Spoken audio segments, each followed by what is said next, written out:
Hola Laura, ¿qué tal? Bienvenida. Hola Elia, igualmente. Bueno, comenzamos con la entrevista. ¿Cómo consideras tú que la pandemia ha impactado en el desarrollo educativo? Bueno, yo creo que ha impactado de una manera bastante global, es decir, ha hecho mella en muchos ámbitos del desarrollo de los niños, en torno a temas relacionados con aprendizaje, el desarrollo del lenguaje, la socialización, el contacto con los iguales, el reconocimiento y gestión de emociones, es decir, en casi todo. ¿Has notado dificultades en el desarrollo del habla de los niños estos últimos años en relación con la pandemia?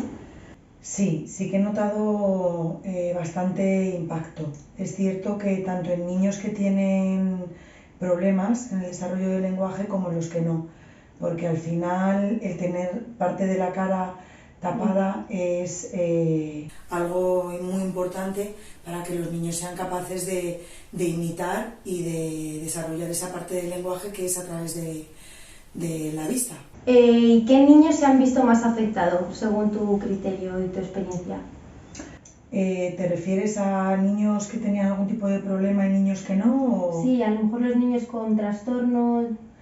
Yo creo que se han visto afectados los niños en general. Es cierto que los niños muy pequeños ha sido una afectación bastante considerable, ya que han crecido con la visión de la mascarilla y el de no reconocer y no ver la cara a sus educadores o profesores.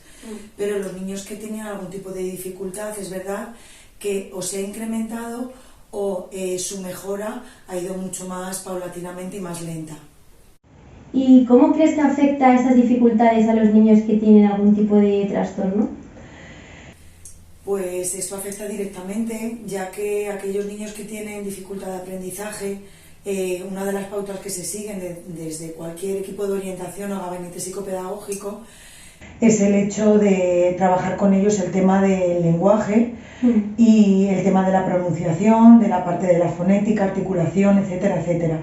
Y es muy importante cuando estos niños tienen estos problemas de aprendizaje, el hecho del contacto visual, de que sean capaces de mirarte la boca y que sean también capaces de deslumbrar qué tipo de emoción o qué tipo de sentimiento perciben de ti, y evidentemente con la mascarilla es muy difícil.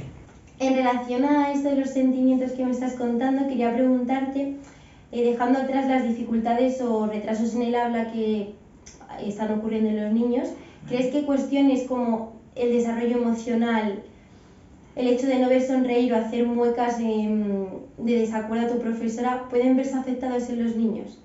Yo creo que uno de los mayores ámbitos que se ha visto afectado en los niños es el tema del desarrollo de las competencias emocionales, ya que damos mucha importancia al lenguaje verbal, pero hay otra parte del lenguaje, que es el lenguaje no verbal, que es tanto y más importante tanto en los niños como en los adultos. Y en esta parte, respecto a lo que me estás preguntando, Elia, es cierto que el tener la cara cubierta sí que es verdad que entorpece el hecho de que el que está de enfrente tuya sea capaz de conocer y prestar atención a la emoción que está suscitando aquello que está ocurriendo. Es decir, tú puedes acompañar con la palabra cualquier hecho, cualquier acción que esté provocando, ¿no? Pero sí que es cierto que la parte emocional y el lenguaje no verbal es muy importante. Cuando tú quieres mostrarle a un niño tu enfado, puedes alzar la voz o puedes tener un tono mucho más firme al hablar con ellos. Pero tu cara es la manera de reflejar aquello que es lo que sientes, es decir, es la manera de expresar tus emociones y tus sentimientos a los demás.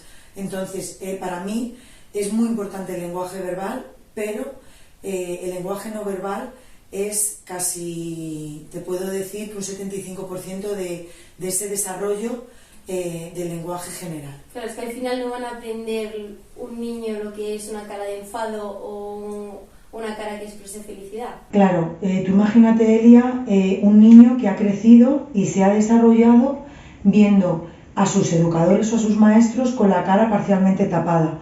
Hay un refrán que dice que la cara es el espejo del alma, y de verdad que es así.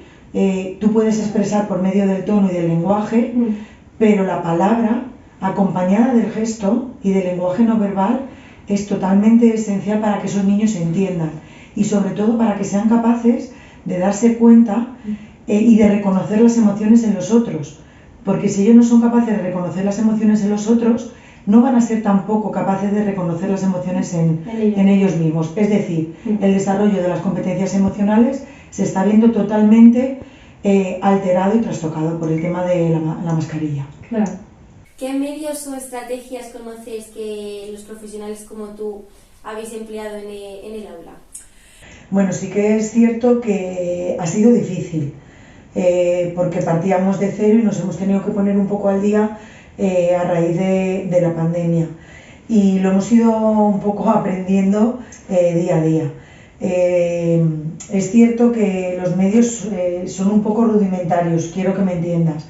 Cuando tú tienes una mascarilla y tienes una obligación de utilizar mascarilla, el hecho de que no se te vea la pronunciación y no se te vea la cara, los gestos, etcétera, etcétera, poco puedes hacer. Yo en mi caso lo que hice fue comprarme unas pantallas y cuando yo tenía que trabajar directamente o he tenido que trabajar directamente con niños el tema del lenguaje, he prescindido de mi mascarilla y lo que he hecho ha sido ponerme una pantalla que me cubría toda la cara, pero es transparente. Sí, o sea que te has tenido que adaptar y sobrevivir. Hay que adaptarse a morir.